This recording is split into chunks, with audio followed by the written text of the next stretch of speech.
Astolfo Dutra, Memórias de um Município. Um documentário que mergulha profundamente na história de Astolfo Dutra.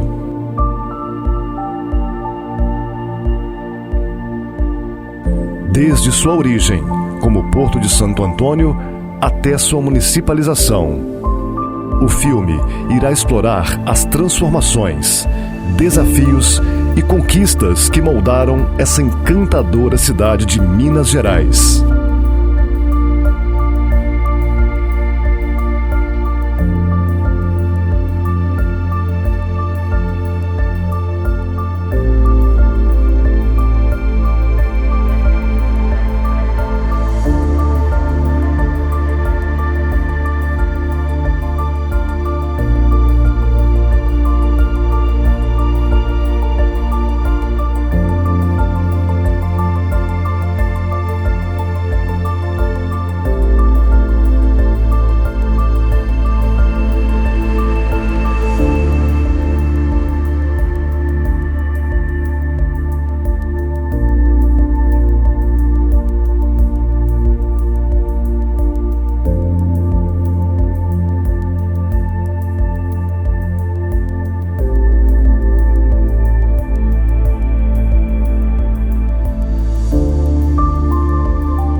Sejam todos bem-vindos ao documentário Astolfo Dutra, Memórias de um Município.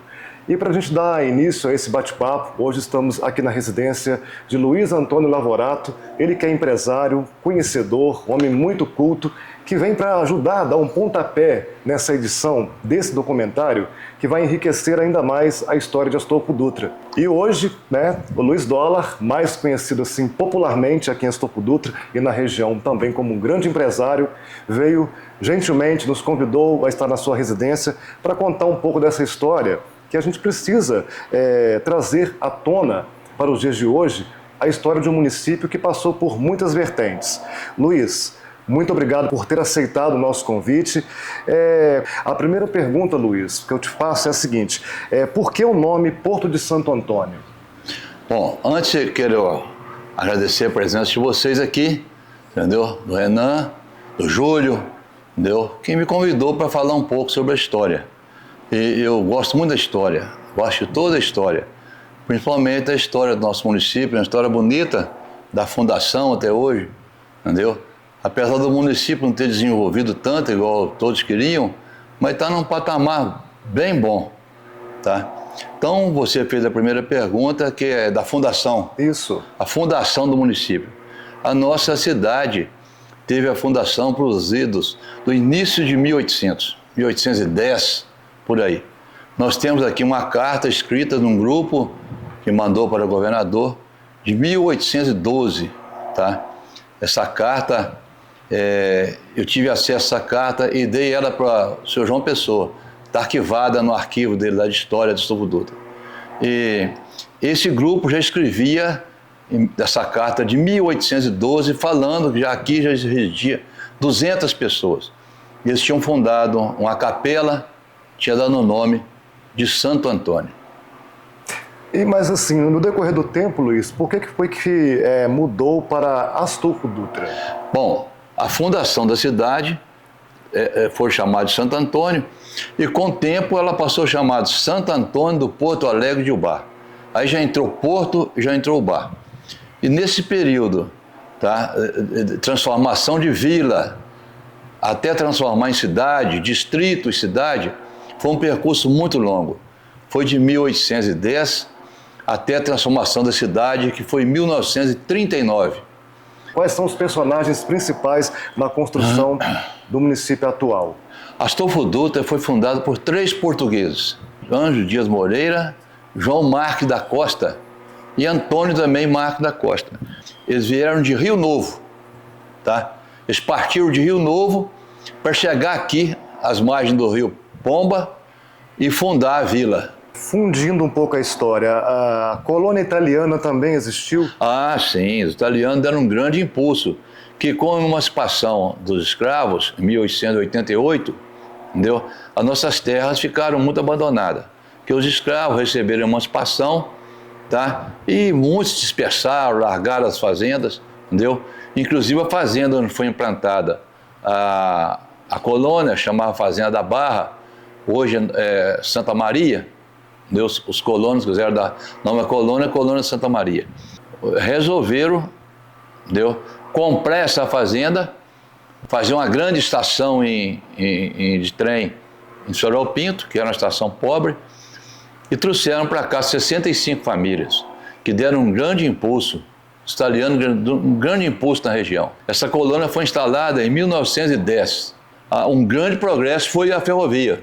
Eu já peguei trem na estação daqui, 8h30 da noite, tá? Uma litorina, com leito, restaurante, daqui para o Rio. Eu já peguei, tem 73 anos, tá? Desci na estação da Leopoldina, lá eu peguei um outro trem e fui para Volta Redonda.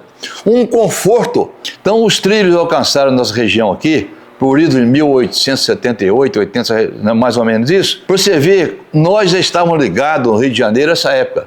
Para você ter um lapso assim de tempo, entendeu? Belo Horizonte foi criado para ser capital de Minas Gerais em 1898.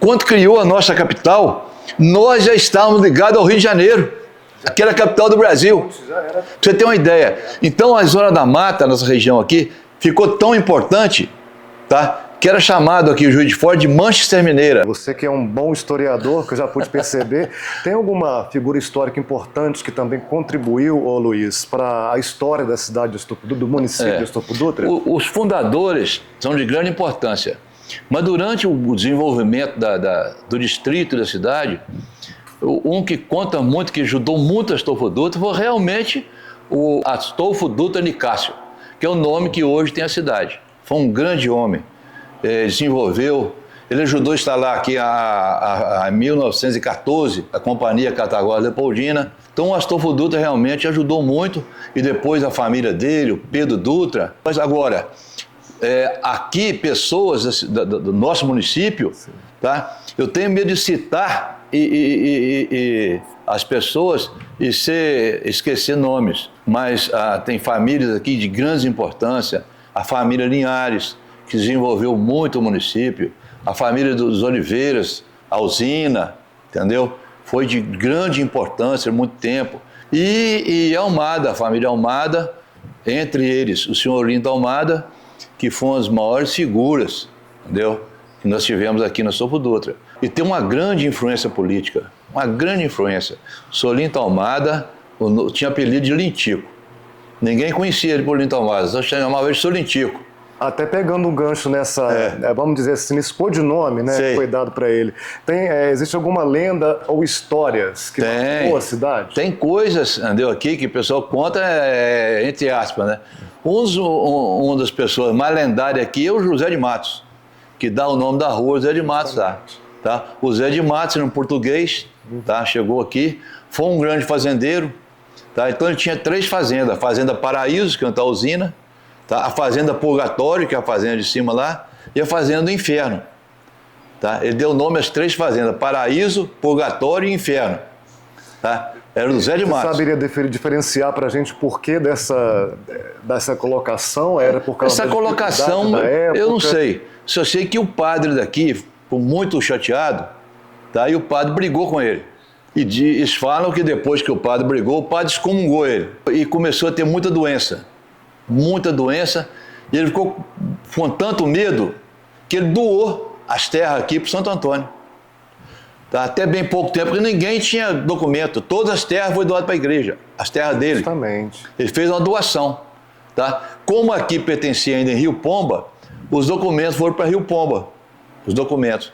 E lá pegou fogo no cartório e queimou. Acabou ficando tudo para... Não ficou com a igreja, aí o município teve que dar uma posse. Por isso que aqui, quando você vai comprar um lote, você fala comprar uma posse. Entendeu? Isso é giro. Por que fala comprar uma posse? Porque todo mundo só tinha posse. A prefeitura, para poder dar documento, criou um sistema de alvará. Alvará de posse. Isso não existe em lugar nenhum, só aqui. Aí depois de 1919, criaram a lei de novo registro civil, que hoje as pessoas podem transformar esse alvará em registro. Houve, ao longo desses anos todos, Luiz, alguma tragédia em Astolfo Dutra que foi superado, como, por exemplo, uma grande enchente ou incêndio? Em 1979, Astolfo Dutra teve uma enchente muito alta, o rio subiu 7,60 metros. Foi a maior cheia, 79. Foi criado na beira do rio, no Rabicho, ali perto da casa do pai dele. Tá? Nunca tinha ido água dentro da nossa casa. Ia aqui no quintal, ali, e em 79 foi a água lá dentro da casa. Quem passou por essa enchente, rapaz, teve um trauma muito grande, sabe por quê? Teve uma enchente 2 dias antes dessa grandona. Aí ela encheu bem, mas todo mundo limpou as casas e voltaram para as casas. Quando todo mundo estava recém-voltado, veio aquela enchente terrível. Teve muitas águas na cabeceira, lá de Santa Bárbara, e o rio encheu muito, foram destruídas 63 casas. O Estado deu uma ajuda muito grande, a Prefeitura, o governo federal deu ajuda e recompôs. Qual que é a base econômica do município de Astolfo Dutra, você como empresário? Astolfo Dutra, como quase toda cidade da região aqui, teve 3 ciclos. O primeiro ciclo foi o ciclo do café. Com a queda do café, veio o ciclo da cana. E o ciclo da cana durou enquanto a usina produzia açúcar. Com a queda da usina, o município ficou um pouco à deriva, procurando atividade econômica. O Sr. João Batista Linhares, tinha pedido de Tati, ele abriu o olho que Astolfo Dutra podia ser um polo de confecção. E deu início. E atrás dele, ele abriu o caminho, a cidade achou o nicho da produção de roupas, entendeu? E hoje, quase toda casa tem uma máquina fabricando roupa. A APL é Arranjo Produtivo Local, apesar de ter outras indústrias grandes, que é o Abelaísca e tudo, continua sendo a APL de confecções. Qual foi a primeira escola do município? Já havia essa primeira escola? Você conta um pouco pra gente como é que foi também a criação das outras... A área de educação? Isso. A área de educação, a educação no século XIX, no início do século XX, não é igual hoje. Não era uma educação estatal, uma educação formalizada pelo Estado.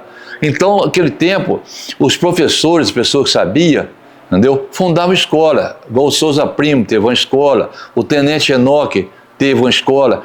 Então, eles formavam essa escola particulares, entendeu? E davam as aulas. Tinha também pequenas escolas estadual ou municipal, tá? Era muito pequena e muito fraca.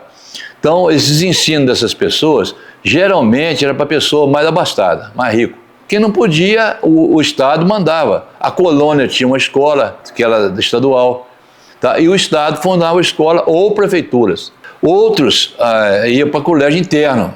As meninas iam tudo para colégio de freiras. E os meninos para colégio de padre. Mas não era esse ensino que é hoje. Cada um seguia o seu método de ensino. Aqui evoluiu muito o ensino. Por exemplo, quando fez a ponte, o seu Nilton de Almeida deu início à construção do ginásio, Souza Primo. Então ele é um dos que fazem parte da Exatamente, criação. O colégio era municipal. Nós íamos estudar aqui, tinha uma taxa por mês, o município, o pai tinha que pagar uma taxa. Depois ele virou estadual. E o seu Jarbas de Freitas tinha uma escola, que era chamada Escola de Comércio. Ele formava primeiro grau e segundo grau era um contador. Hoje chama auxiliar de contabilidade, mas já era contador na época. Fazer uma digressão para contar a história do Sr. Alencar Ribeiro. O Sr. Alencar Ribeiro construiu o grupo Francisco de Barro, obra do Sr. Alencar Ribeiro. Vamos falar um pouco da área de esporte. O Portuense foi criado em 1925. Você sabe onde é a estação ali? Sim. Tem uma casa ali que era do Atílio Bonfante. Ali onde está a casa dele, se você for lá até hoje, tem um quiosque grandão, um palanque. Foi preservado. Tá? Foi preservado lá. Ali era um campo de futebol, antigamente. Aí mudaram o campo para lá. O senhor Nitico fez a doação, tem um estádio, tem o nome dele. Qual a mensagem que você deixaria aí para quem quer conhecer um pouco mais, deseja conhecer sobre a história e a cultura do povo portuense de Astolfo Dutra? Que aqui, nessa região, instalou um povo trabalhador, ordeiro, religioso. Então nós temos que pedir a Deus para abençoar a nossa cidade, tá? Nós temos uma área rural linda, muito bonita. Muita gente aqui não conhece nossa área rural. De vez em quando a pessoa tem que pegar uma bicicleta, uma motocicleta, um carro e passear na área rural, tá? Nós temos a maior cordilheira de montanha da região aqui. São lindas, cada montanha linda, cada visão muito bonita. Eu chego lá, parece que eu estou no céu. Então, convido o pessoal para passear, para admirar. Eu acho muito louvável esse documentário. O Renan ter coragem de sair e expor, o trabalho dele para todo mundo. E nós, mais velhos hoje, que eu sou um homem de 73 anos, fico feliz de poder falar um pouco sobre o nosso município. Olha, esse documentário continua e você faz parte dessa história. O Renan Lacerda, meu estimado amigo, profissional competente, eu quero primeiramente agradecer, cara, pela oportunidade de fazer parte desse seu trabalho aí. Você está contando a história do nosso município, isso é muito importante, de maneira que muito lisonjeado. Eu como poeta, trovador, você sabe que eu já tenho alguns trabalhos, né? Tudo falando de Astolfo Dutra, cordel, né? Cordel sobre Astolfo Dutra, o meu livro que eu escrevi em Belo Horizonte, retornando poesias, que depois foi publicado no Rio de Janeiro, e recentemente o meu último livro, Trovas por Provas de Amor, que é uma compilação das minhas trovas premiadas pelo Brasil, pelo mundo, né? Que eu tenho trovas que foram agraciadas no México, Japão e vários países da América do Sul. Eu escrevi uma trova assim, daquela época, voltando àquela época, porque o Rio Pomba, ele se chamava, antes de ser Rio Pomba, ele se chamava Rio Coroados, em homenagem aos índios aqui da região. Então eu fiz uma trova que diz assim: eu, poeta, quando morto, em meus anseios rimados, me enterrem no antigo porto, às margens do Coroados. Essa trova, inclusive, a mestra, professora Rosalina, publicou num dos livros dela. Isso também me deixa muito honrado. Para não ficar sem participar mesmo, vou declamar aqui um poema que está no meu livro, Trovas por Provas de Amor. Ele remonta o início da nossa cidade, né, do nosso município, quando Astolfo Dutra ainda se chamava Porto Alegre do Santo Antônio de Ubá. O poema que eu escrevi se chama Padroeiro. A bênção, Santo Antônio, que me batizou com as águas da Mantiqueira, que desceram a pedreira, fez-se um rio no meu chão, em cujas margens praiadas se expunham alegres peladas as índias caramonãs. Minha casa ribeirinha, os lírios brotavam por lá, me entranhava no mato de Tarzan o Borba Gato, só para ver o Porto Alegre do Santo Antônio de Ubá. E meu santo padroeiro, os índios caramonãs que sempre foram seus fãs, deixaram de lhe adorar. Desceram a serra pelados, voltaram decepcionados com o que viram por lá. Mulheres desamparadas de um casamento desfeito, por que se comprometeu? Pombas mortas na flor d'água de um rio que só no leito guarda a história falada de um porto que já morreu.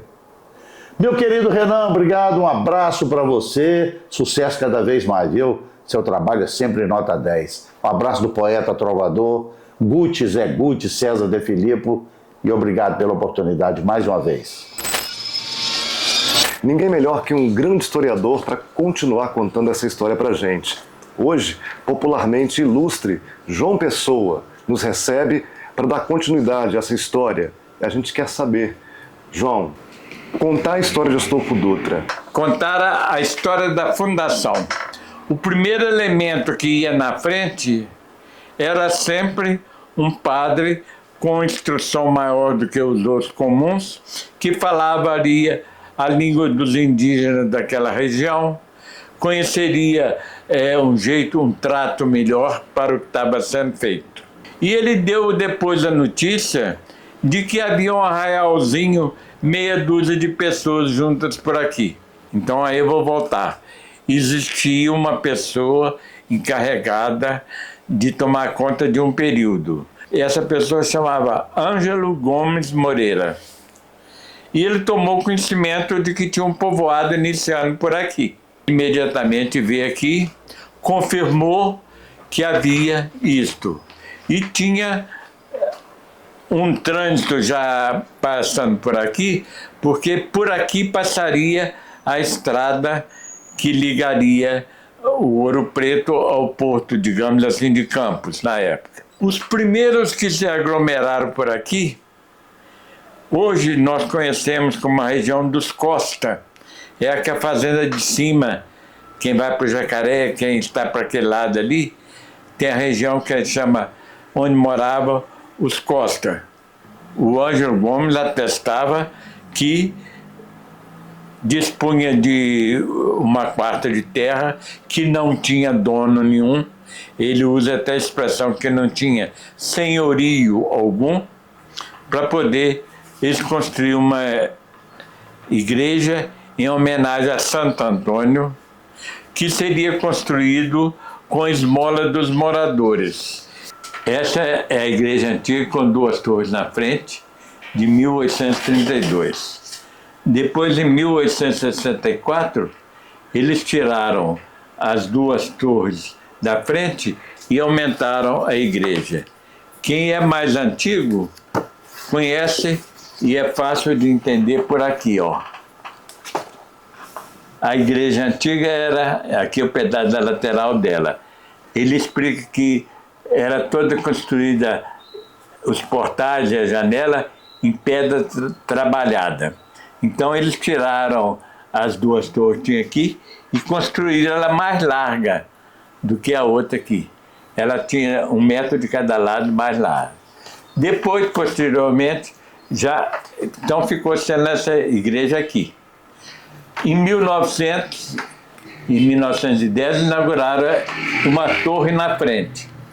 Posteriormente, em 1951, já com o padre José Adriano Mendes, antes o padre José Alves colocou o relógio na torre, que não tinha, que está aqui. Depois, em 1951, o padre José Adriano Mendes colocou mais 2 torres pequenas ao lado da grande. Obra, inclusive, que, embora ele e o José da Cornélia estivessem tomando conta da obra, no registro da Casa Paroquial, ele censurou a obra, não gostou e criticou as 2 torres que ele chamou de nanicas, colocadas na frente dela. Está aqui. Em 1968, derrubaram a igreja antiga e, com o projeto do Dr. Flávio Almada, eles fizeram a nova igreja aí, que está conosco aí por enquanto. Hoje, na sua visão, quais são aí os principais pontos turísticos da cidade e se algum deles aí tem conexão com a história passada? Nós temos a cachoeira, que é um ponto popular muito bom. poucas cidades têm dentro dela uma cachoeira conforme nós temos. Justamente. Né? E o ponto de salto da turma do paraglider, na serra ali que nós conhecemos como Serra do Bigonha, essa que tem aqui ao lado. Astolfo Dutra, qual a idade dela comparada geograficamente com outras cidades da região? Ótimo, ótimo. Pode responder para a gente? Ótimo. Respondendo a sua pergunta, eu diria o seguinte: desse livro do professor Hermann, onde eu vejo um pedaço da igreja aqui falada, muito bem construída, ele cita que quando passou por aqui no dia 31 de maio de 1851, aqui tinha 40 casas. E que ele tinha passado antes em Santa Rita da Meia Pataca, que é Cataguases, e lá tinha uma igreja em construção, muito devagar, e nós tínhamos já uma igreja bonita aqui com 2 torres na frente. Nós tínhamos 40 casas, lá não tinha 10.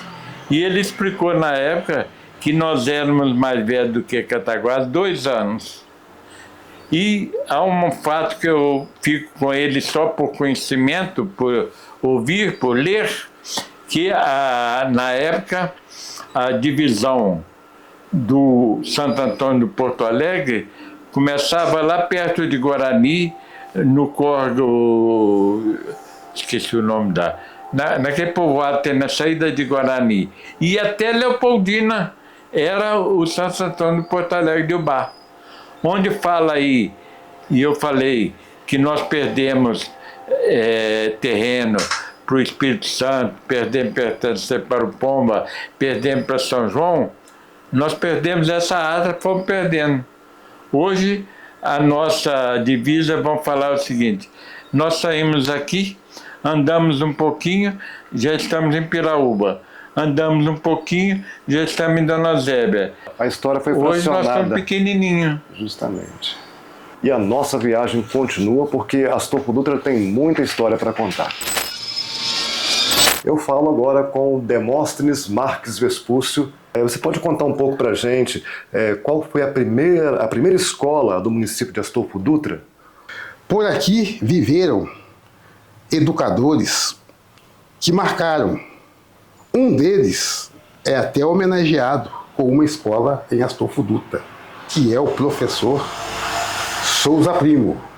Tivemos também o senhor Abel Gomes, que foi músico. Ele foi o autor do primeiro estatuto de banda de músicas em Astolfo Dutra em 1917, da banda de música Lira Portuense.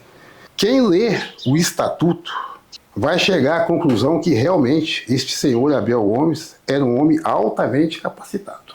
Como é que você concilia essa parte também, como, por exemplo, a trajetória na polícia militar com a experiência na área que influencia também a paixão pela música e pela escrita? Como que você descreve essas duas coisas juntas? Olha, eu sou de família de músicos. Meu avô era percussionista. Batia bombo, eu acho que prato. Um outro tio meu também era percussionista. E foram músicos. Antes da chegada da banda Lira Portuense, eles já eram integrantes de banda de músicas em Astolfo Dutra. Meu avô, Américo Vespúcio da Paixão. E o meu tio-avô chamava José da Bárbara. E todos eles foram integrantes de banda de músicas. Meu pai também, através do saudoso maestro Augusto Carneiro, que foi professor de vários músicos em Astolfo Dutra, como o meu pai, João Vespúcio, Osmar Martins Diogo, Dunga, Gumercindo Gomes, Sininho, em Dona Eusébia, Edida Alforne, que durante muito tempo foi um baluarte na banda de música Santa Cecília, que fez a grande diferença, porque pela qualidade destes músicos, nota-se que Augusto Carneiro tinha uma dilatada competência como pedagogo da arte musical. Com o tempo, o termo banda serviu para designar outros grupos de músicos. Mas eu, neste momento, vou discorrer a respeito daquela banda de músicas que todos nós lembramos, trechos de dobrados que foram tocados por elas nas procissões, nas inaugurações, ou que seja de uma rua, de uma ponte, de uma escola, sempre havia uma banda de música tocando os dobrados, os hinos, as marchas militares e até mesmo nos sepultamentos. Era muito comum músicos, familiares de músicos, perderem alguém e a banda, às vezes, acompanhava o cortejo fúnebre até o cemitério tocando as marchas fúnebres. Por menor que seja uma cidade, tinha 30, 35, 40 componentes. Até mesmo citando aqui o seu pai, o senhor João Vespúcio, ele então se encaixa nessa contribuição, nesse legado, né? Durante muitos anos ele dedicou à música. Desde 1942, com 17 anos, ele assinou a ata da Banda de Música Sociedade Musical de Astolfo Dutra, que é a primeira banda que surgiu em Astolfo Dutra depois que Astolfo Dutra ganhou a condição de cidade. Mas esta banda, por volta de 1955, 56, ela deixou de existir. E ele fez parte desta banda até 1946. Mais tarde, ele foi integrante da Orquestra Portuense Jazz. Era uma orquestra big band e ele era integrante do naipe de saxofone, como segundo tenorista. E em 1958, quando surgiu a atual Corporação Musical Santa Cecília, ele também assinou a ata como um dos músicos fundadores. E ali ele começou a sua trajetória como pedagogo, ou seja, ensinando música. E isto deu para ele uma bagagem, não só uma bagagem, mas um respeito como músico. Eu queria acrescentar aqui que Astolfo Dutra também teve excelentes compositores de bandas de música. Francisco Guércio, o maestro Francisco Guércio, escreveu dobrados, escreveu marchas, escreveu hinos, escreveu valsas. José de Oliveira Bolão também escreveu dobrado, escreveu valsa. Geraldo Martins Diogo também escreveu dobrados, escreveu valsas. Enfim, Astolfo Dutra também teve excelentes compositores e que algumas bandas tocaram peças de composições deles. Atualmente tem algum remanescente ainda em atividade daquela época? Não. Daquela época... Ou um tempo mais aproximado? O que se temos hoje em dia, alguns foram músicos que tocaram com eles, mas eles já com idade bem avançada. Aliás, o mais que tocou recentemente foi o senhor José de Oliveira Bolão, que até uns 15 anos atrás ainda tocava. O próprio meu pai, João Vespúcio, até 2010, 2011, ele ainda tocava. Mas essa turma que eu falei aí a respeito de Geraldo Martins Diogo, Francisco Guércio, eu acho que o único que tocou com Francisco Guércio em Astolfo Dutra foi eu e o pai do Felipe Diogo, o Paulo Diogo. Demóstenes, o nosso muito obrigado e está com você a palavra final aqui, porque esse encontro vai ficar para a história. Diz que tudo tem o seu fim, o seu epílogo, o seu encerramento. Eu agradeço, aos senhores por essa oportunidade que me deram de registrar alguma coisa que sirva para a posteridade. E que foi falado aqui, espero que possa acrescentar algo não só na vida de Astolfo Dutra, de Sobral Pinto, de Capeste, de Piraúba, de Dona Eusébia, de Cataguases, de Ubá, de Rodeiro, mas que isso possa alcançar voos maiores.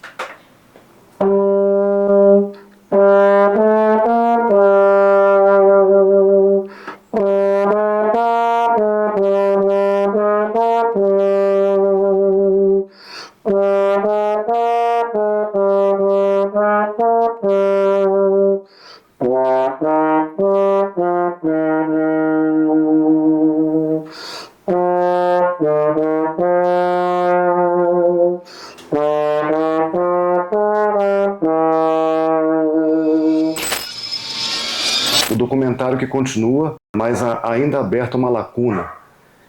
E ninguém melhor do que ela. Estou falando hoje de Rosalina Pinto Moreira, escritora, professora e uma historiadora, que tem muito a acrescentar em nossa cultura. Tudo bem, Rosalina? Tudo bem, Júlio.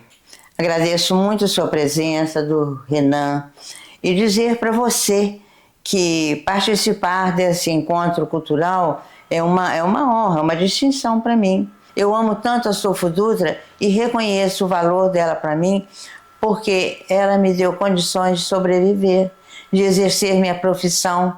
Foi aqui que eu comecei a trabalhar, muito bem acatada. Então, é a minha cidade de coração. Como é que era na sua época? Você que passou por várias escolas, como é que era? Que coisa, né? Olha, é uma situação assim que hoje até talvez seja até cômico a moçada ouvir isto, mas fazia-se uma distinção entre o masculino e o feminino, né? Então, quem dava aula para as meninas era só a senhora, e para os meninos só o professor, o masculino. Era uma coisa rígida? Era. A escola do professor Souza Primo era assim. A dona Aldana, a esposa dele, dava aula para as meninas e ele dava aula para os meninos. Você se lembra assim de alguma personalidade importante, um personagem que foi envolvido assim na continuação das escolas, mesmo que possa ser assim, num tempo mais adiante? Ah, temos sim. Tem muita gente envolvida com a escola. Eu posso citar vários nomes. Diria por aí, por exemplo, o professor Jarbas de Freitas, quem mais? O professor Marino de Filippo, tio Valdemar Almada, pessoas assim do meu tempo. E como é que era lecionar naquela época, mesmo que seja num tempo não tanto distante? Olha, é muito interessante falar sobre isso. Eu me lembro assim meus primeiros anos na escola, não só os primeiros não, durante toda a minha vida como professora na fase ativa, a gente respeitava diretor, respeitava serviçal, respeitava colega, a gente tinha educação para tratar o professor, às vezes até medo, mas tinha respeito pelo professor. O professor para a gente era um ídolo.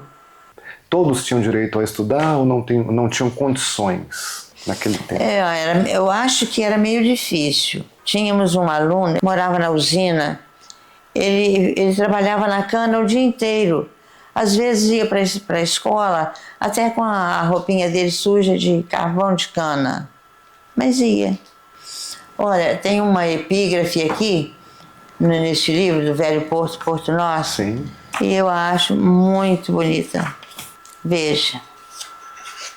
Felizes as famílias que têm histórias, porque lhes é dado o júbilo de a recordar, porque ela constitui a fonte fecunda, inesgotável e profunda de suas energias morais, porque a cada passo que dão, sentem atrás de si o rastro de sua própria imortalidade. Que é a nossa vida senão a história que começa? Que é a história senão a vida que continua? A história de nossa família, de nossa gente, de nossa casa está conosco, respira perto de nós. A sua presença todos adivinham. Ora bela, ora triste, é uma grande história. Muito bom. E nessa reta final, Rosalina, conta pra gente um pouco do que a escrita te traz, do que a educação te trouxe. E se você pode deixar uma mensagem especial para a gente findar o nosso trabalho de hoje? É a cidade que eu tenho reconhecimento, então eu tenho essa gratidão por Astolfo Dutra. Amo a escola, adoro os meus alunos, tenho por eles uma gratidão muito grande. Tenho assim muita pena daqueles que já perderam seus familiares. Quantas vezes eu já tive oportunidade de ver isso, participar dos velórios das famílias.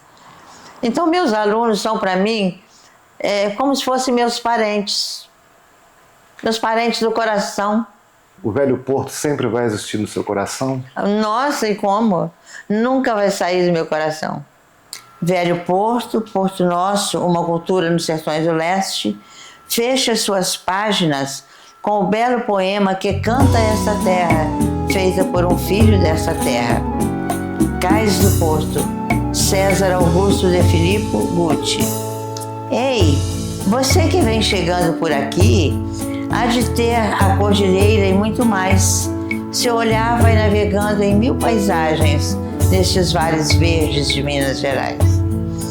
As cachoeiras murmurando nas encostas, o rio Pomba serpenteia os pés dos montes, sob um sol que se faz lento no poente, colorindo estes mais belos horizontes.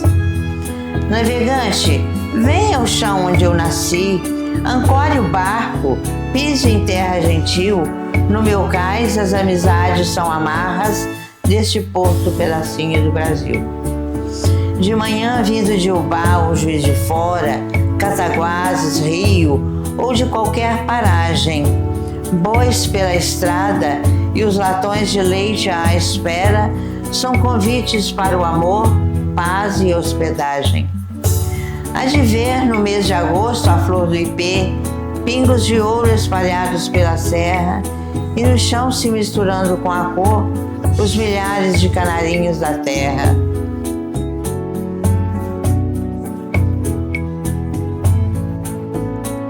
Navegante, vem ao chão onde eu nasci, ancore o barco, pise em terra gentil. No meu cais as amizades são amarras deste porto pedacinho do Brasil.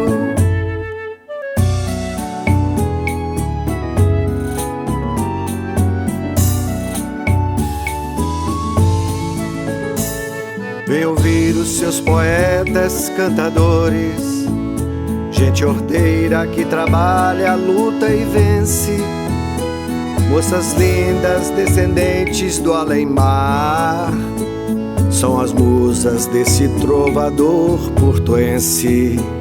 Juventude, chope, bares nas calçadas, uma voz, uma saudade instrumental.